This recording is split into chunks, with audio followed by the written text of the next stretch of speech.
Joining us with more on Elizabeth Taylor is film critic Jeffrey Lyons. Jeffrey, good morning. Hi, Chris. How you doing? She combined rare beauty, this electrifying persona and grace, both on camera and off camera. And she was also Oscar-winning talent. I mean, Absolutely. Is she one of a kind? Well, in many ways, yes. Here's her career in perspective. She goes from Orson Welles, because she was in Jane Eyre in a small role, to The Simpsons. I mean, nobody else can say that. And she was born beautiful, but her beauty was not a distraction. In many cases, it's just the face and the actress can't act.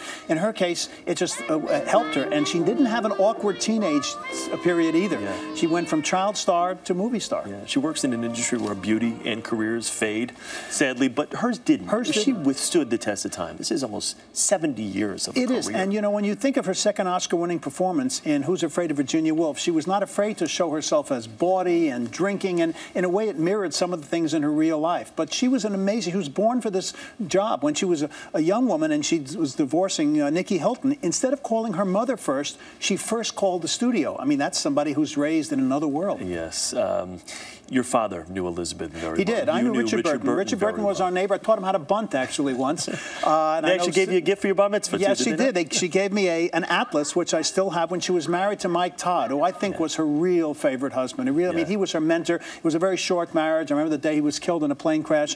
But here's Elizabeth Taylor. It's the night that the astronaut Neil Armstrong is going to walk on the moon. The Burtons are on their yacht, and she's in the powder room, as they used to call it. And Richard called in and said, "Sweetheart, hurry up. He's about to walk on the moon." She yelled out, "Tell him to wait a minute. I'm not finished." I mean, that is a movie star. It's another world, you know? And if there was a phone line, I'm sure they probably could have gotten him to wait a minute or two. Well, she was going to do a movie called The Only Game in Town, with a love scene with Warren Beatty, and Burton was in London, and he sent her a 2-word telegram: no rehearsals. You know, Richard Burton, that relationship that they had, how would you describe it?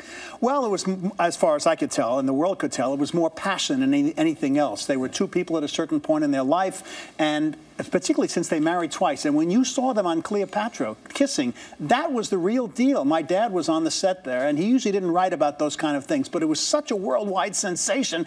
You can't imagine how famous they became overnight as far as the romance was concerned. It was an amazing experience. But the movie really didn't do very well. Oh, it was a horrible film. It was a big flop.